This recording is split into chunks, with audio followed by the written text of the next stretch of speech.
Moi je joue. Moi je joue à joue contre joue.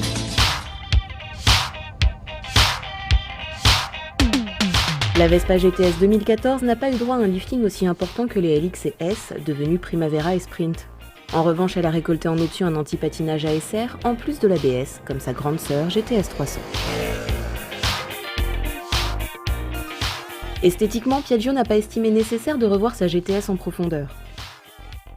Une nouvelle cravate à l'avant, une crête de garde-boue spécifique, des LED pour les feux de position et l'optique arrière, un feu arrière cerclé de chrome, une aile droite flanquée d'une grille, des jantes noires mat, une selle à surpiqûre blanche, le tout conservant une qualité de finition haut de gamme. On note la disparition du porte-paquet arrière au profit d'une simple poignée chromée.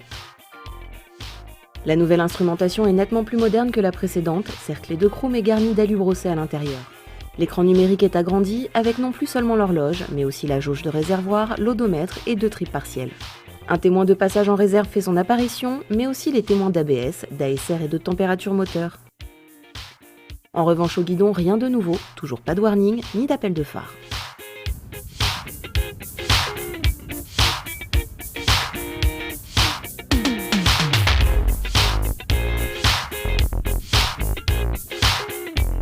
Si la boîte à gants s'ouvrant au contacteur est toujours aussi biscornue, elle reçoit une prise USB, tandis que le coffre permet désormais de stocker un casque jet moyen ou même 2 petits demi-jets.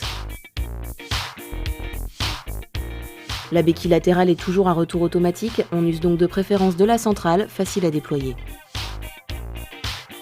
Côté motorisation, le monocylindre leader de 124 cm3, 4 temps, 4 soupapes à injection et refroidissement liquide a été conservé, affichant une puissance de 11 kW et un couple de 12 Nm.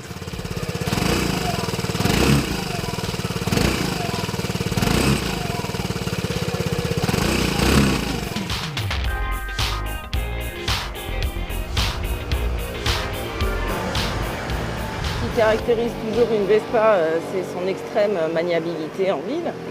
Ça, elle ne l'a pas perdu, c'est sûr. Elle est faite vraiment pour rester en ville davantage, même si son moteur fait quand même 15 chevaux. Sur les mi-régimes et jusqu'à 80 km/h, on a vraiment une belle petite patate. Bon, après 80, il est quand même moins vigoureux.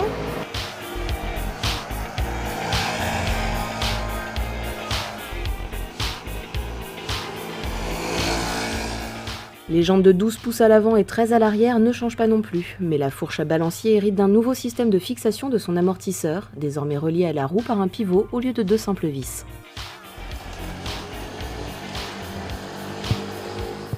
D'une part, elle amortit mieux les chocs, d'autre part, elle confère un petit peu plus de stabilité à cette GTS. À l'arrière, c'est toujours pareil, c'est un petit peu ferme, mais ça reste néanmoins confortable.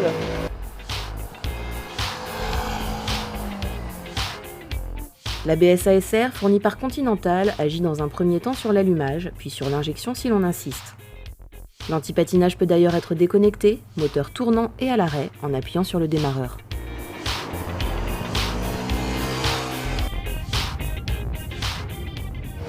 C'est pas très fréquent d'avoir un ABS, encore moins un anti-patinage sur un 125.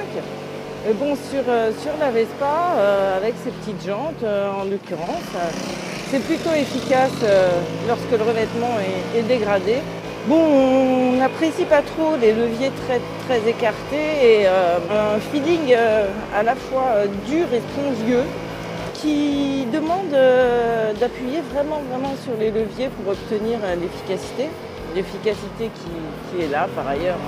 L'ABS n'est pas trop intrusif. Le déclenchement vraiment ne se produit qu'en cas de freinage réflexe ou vraiment très appuyé.